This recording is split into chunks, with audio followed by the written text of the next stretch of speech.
leadership position as we see today. Some governments on the continent or somewhere or other places in the world had no women at all in the cabinets, in the ministries, in the health sector leadership. That's correct. So prior to that, we understood that women needed to be in some leadership position. That's why we even had that conference. That's why we even decided to come together as a global community to see how we can empower women to come into leadership positions. And so it is unfair to say that it's an unfair system. Now, we hope that that system that was implemented will be done right, because I mean, obviously the gender quotas is just a way to get women to come into leadership position. Now, how that system works is what needs to be really debated and really watched closely. Exactly, as you said, had it not been for the quota system, we wouldn't have seen any woman in any parliamentary system, in any government leadership position, I'll give you an example. Even in Burundi, in my country of birth, there probably was maybe 1% in the whole government up until that point. Now we are at about 40%, give or take. So you can see that there has been a slight shift, even though it has been ages. You know? I know. I mean, this quota system brought a lot of women into picture. It allowed women to be seen as someone who qualifies for the position, and as someone also who has a voice to speak what matters to women. But as you also said it, even though they are there, are they really, are they really bringing the change? Are they really fulfilling even the quota? Like, for example, some countries say 30% women in parliament, but are they even really 30%? Implementation is one issue. And also, once they are there, are they given the voice? They actually, are they influencing policies? Are they really speaking the language of, the woman on the ground? So these are quality issues that are raised within the quota system. Right. Yeah. I would agree with that, because that kind of questions to me is still not justified. Well, that is the debate around quota, and that's what we'll be talking about. Despite significant advances made towards gender equality, women are still underrepresented in politics and in leadership positions. According to the United Nations, only 17 countries worldwide have a woman head of state, and only 26.5% of parliamentarians are women. To increase women political participation, more than 130 nations, including African countries, have introduced both voluntary and mandatory gender quotas in their legal systems. Rwanda, for example, has a 30% gender quota that led to world's largest share of women in government, while other sub-Saharan countries top the world list with more than 30% of their women in their parliaments. But while electoral quotas have been instrumental to increase women's representation in politics, debates continue around whether quotas contribute to the political empowerment of women. On this week's episode of Our Voices, we will review how quotas contribute to political representation. We will also have experts to discuss whether quotas increase female leadership and influence policy outcomes, or if it has unintended consequences. Now, Sierra Leone's news parliament will have the largest female representations in the country's history, with 41 women lawmakers, more than double that of the last election. Activists say that number could have been higher had a new law that reserves 30% of leadership roles for women been followed correctly. Sina Mutord reports from Port Loko, Sierra Leone. Rujiatu Neneturi entered politics in 2007, mainly to advocate against female genital mutilation. After one term on a local council, she says her political party refused to give her another seat on 3 different occasions. In one election for 2 council seats, she says she won the second highest number of votes, but her party put a man in the seat after the election. I've always made the vote, but the leadership doesn't think I fit into the criteria as they want, because I am looked at like somebody who cannot be vain, and somebody they consider to say, she not just accept things, Female activists in Sierra Leone say that kind of manipulation is keeping the number of women in office down. even after President Julius Maada Bio in January signed a Gender Equality and Women's Empowerment Act, or GIWI, which requires that women hold 30% of all publicly elected seats and government leadership roles. Before the most recent elections, Sierra Leone's parliament had just 12% female representation, well below the global average of 26.4%, as tracked by the Interparliamentary Union's Women in Parliament Index. In the government cabinet, only 4 of 32 cabinet positions were held by women, also far below the global average. GIWI aimed to change that. Marcella Samba Sisse is the executive director for Campaign for Good Governance in Sierra Leone. She says the law stemmed from Sierra Leone's 11-year civil war, which ended in 2002. This was born out of the fact that a Truth and Reconciliation Commission report after the war noted that whole groups were excluded from mainstream politics and they do not know how decisions were made. And part of those groups were marginalized entities such as women and young people. Since the implementation of GIWI this year, female lawmakers were voted into 41 of 135 parliamentary seats, more than double the number in the last parliament. Advocates have applauded the success of the bill so far, but say it is being applied unevenly. Under Sierra Leone's election system, voters cast ballots for a party, not an individual. Parties then fill the seats they've won from a ranked list of party members. Nikki Spencer-Coker, a lawyer and women's activist, says many parties place women in lower rankings, making them less likely to win seats. Future advocacy should involve, more work directly with the political parties to ensure that they're placing women in higher up on these lists, and that they're also placing them in safe seats, not in the seats that perhaps they're going to end up, losing. If the law had been followed properly, activists say there would be even more women in parliament. They also have concerns over parliament's leadership, as only one of the 14 parliamentary chiefs is female. Sierra Leone's Ministry of Gender told VOA in an interview that it will work to correct all the lapses in following the law, and together with the new female lawmakers, will push for more protection for female politicians. Sana Anutot for VOA News, Port Loko, Sierra Leone. Thank you, Sana Anutot, for that report. So while many African countries have been adopting gender quotas mandates into their legal system, the effectiveness and impact in policy changes are questioned by critics. To discuss this and other debates around gender quota, we invited Dr. Chideo Nwankwar, a lecturer at Johns Hopkins University School of Advanced International Studies. Dr. Nwankwar's work focuses on gender justice, women's political participation and leadership, and policy making for gender justice, among other issues. She also published her work in many prominent journals and news outlets, and she's joining us today via Skype. Dr. Nwankwar, thank you so much for joining us. Thank you for having me. So we just saw a report from Sierra Leone where the new gender equity and women empowerment bill passed last year to ensure women's representation in government. But according to data from National Democratic Institute, currently women represent just 12% of parliamentary seats and only 4 out of 32 cabinet seats. So tell us, what's your view on gender quotas in politics? Does it really empower women?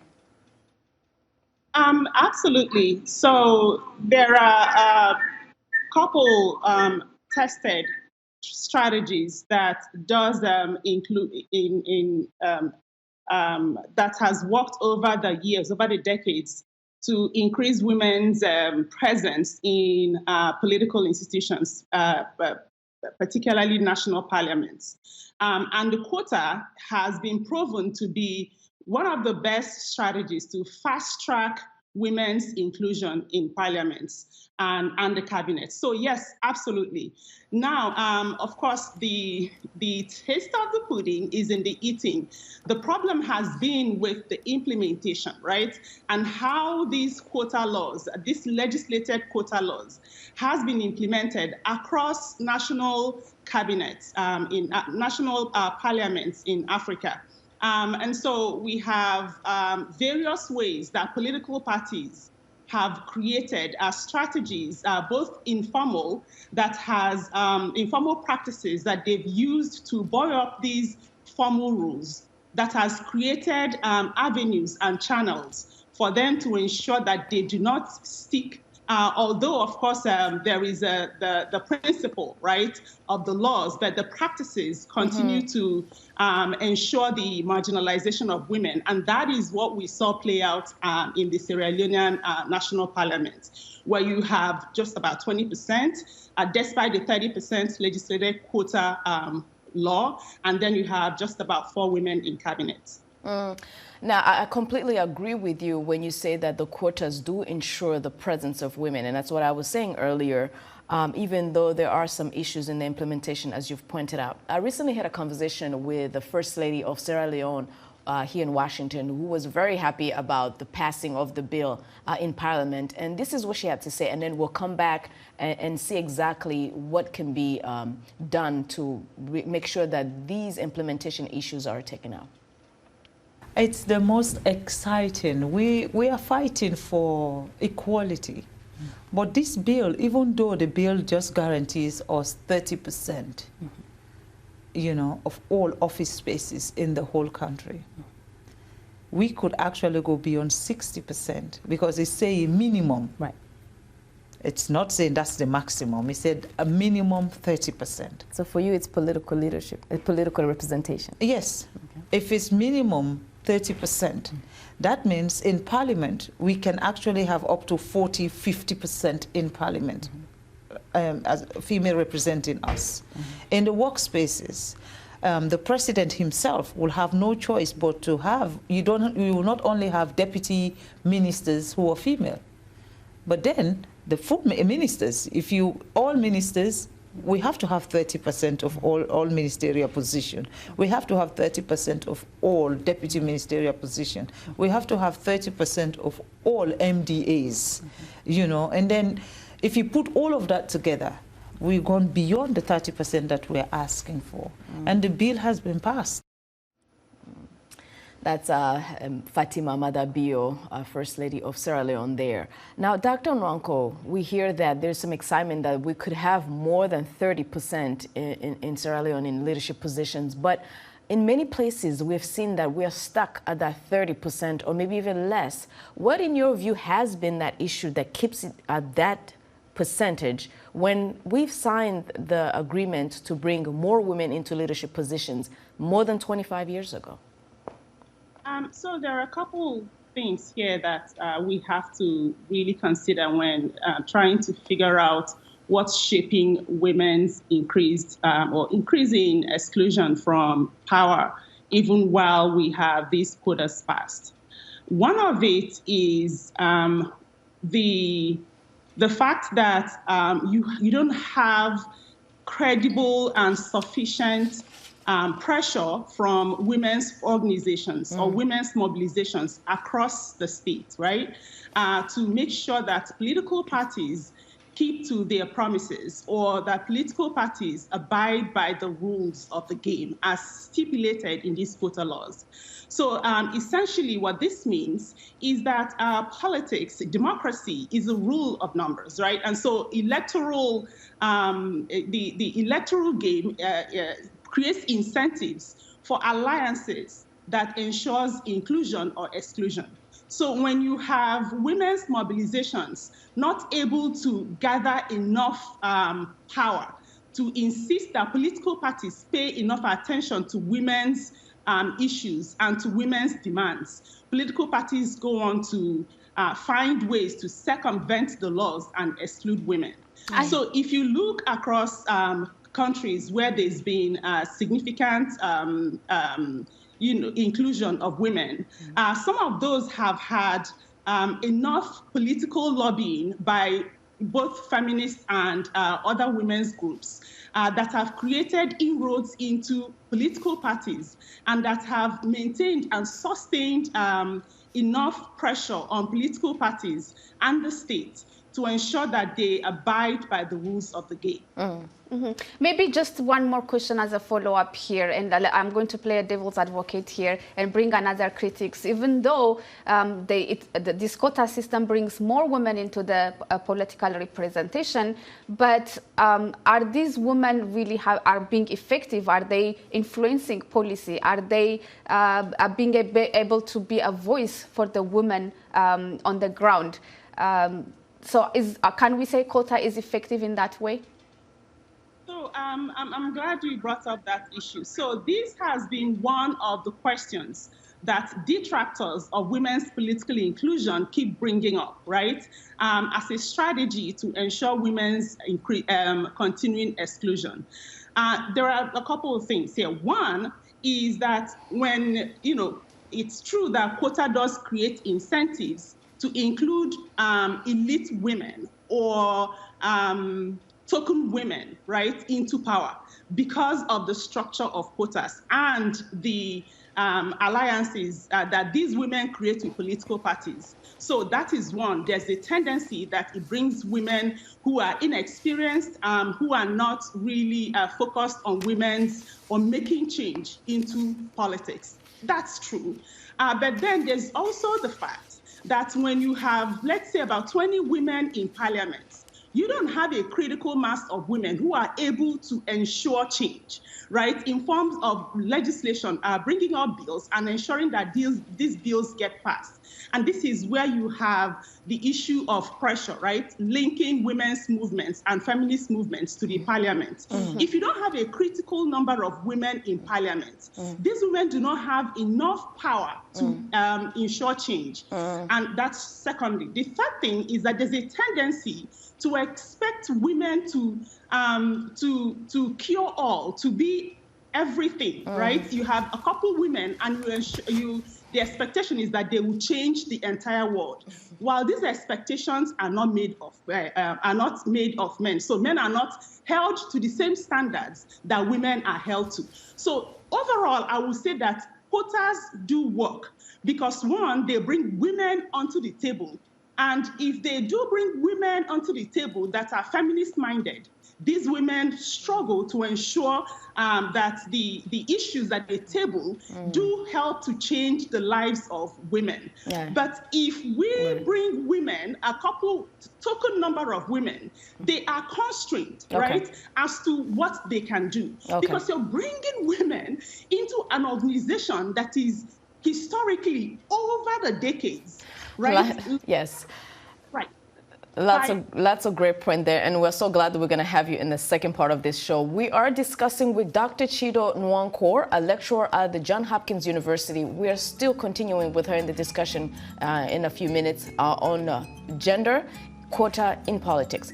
It's now time for a break. Before we go, we would also love to hear from you on our social media platforms. We are on Facebook, Instagram, and X, formerly known as Twitter. And our handle is VOA Our Voices. VOA Africa. Use the hashtag VOA Our Voices. We are also on WhatsApp, and our number is US country code +1 202 503 9025. We'll be right back.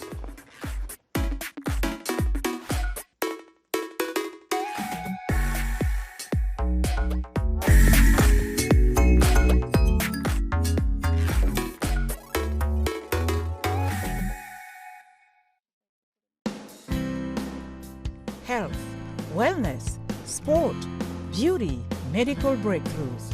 Healthy Living cares about your well-being. What are the main health concerns in Africa and around the world? Find out the latest on coronavirus.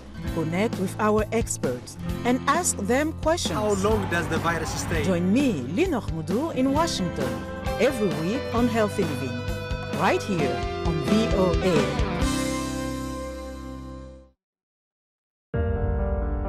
In times of change, when the world seems uncertain and what we hear doesn't reflect what we see, we seek the truth. When we are told only part of the story, we lose trust. In moments of crisis, our dreams, hopes, and wishes for a better tomorrow depends on a free press.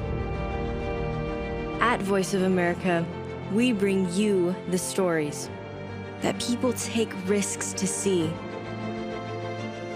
We connect the world and unite it with truth. At Voice of America, we show you the whole picture.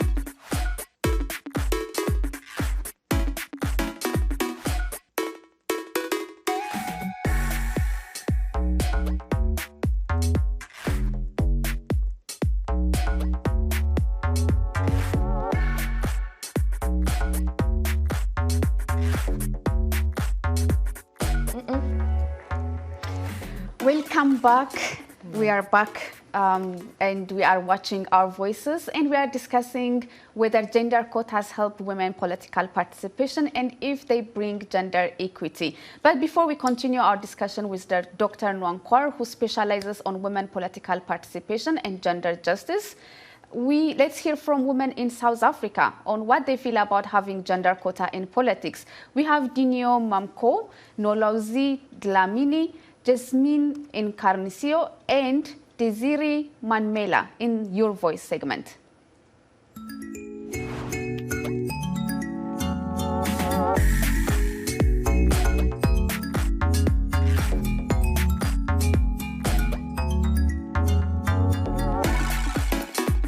Quotas have a space to play in that they start to position and kind of enforce what you call paradigm shift, because now people start to worry and think about quotas. They become part of the substantive strategical change within institutions and organizations. My approach is, as much as we can target the number of women inside the politics, inside the workplace, maybe to say 50%, we have to make sure that it's really 50%, but also to make sure that the men, it's on the game as well. And having these numbers make us realize how underrepresented women are with empirical basis. And what's the next step towards that is making sure that this message rings loud and clear to policymakers and decision makers to make sure that change happens based on these numbers. I think on the one hand there needs to be that fairness so that we do have the 50% women, 50% men in politics. But important to note is that it doesn't matter how many women you have sitting in parliament, it's at the impact that they create. That's what we need to focus on. Are women's voices being heard, and are they carried through to the correct platforms? If you look past 1994, 10 years ago, another example, you can see that women have sort of progressed in other avenues. Like you find women SMSs I think we are looking at about over 40% of women in senior management positions. Well, let's go back to our guest, Dr. Chidioe Nwankwo. Let's pick up from where we left off and let's discuss how to make gender quotas be more successful in bringing women. You earlier mentioned that mostly it's well-off women who are mostly connected with the status quo are the ones who fill these gender quotas. That's one of the arguments against it. So how can we make it, how can we make these women more representative? How should we fill these gender quotas? So one of the ways to ensure that political parties do not hijack the quota is by building in some guardrails, right? For example, using the zebra method or using other such methods to ensure that it's not a pipeline from elite women. And so this means that we create strategies and mechanisms to ensure that the pipeline to the political parties is diverse that it includes minority women and it includes women with feminist-minded agenda, right? And so instead of just allowing political parties to hijack the quota and to bring in wives of party chairmen and and such things, is to ensure that the women within the party themselves are brought in the determination of the structure, the formal structure that is built into the quota structure, into the quota system, as well as the pipeline that feeds into the quota system. What this does is that it will ensure that we don't have elite women, token women, and also ensure that we have minority women. And when you have minority women, of course, the tendency is that they are local, they come from local grassroots, and that they are well attuned to the issues of grassroots women and other marginalized populations, and so that they do tend to drive change. Thank you so much, Dr. Chidio Nwankwo, for joining us today. And that is our show for today. We will see you next week with another exciting program, and be sure to continue the conversation on our social media platforms. Until then, thank you so much for watching.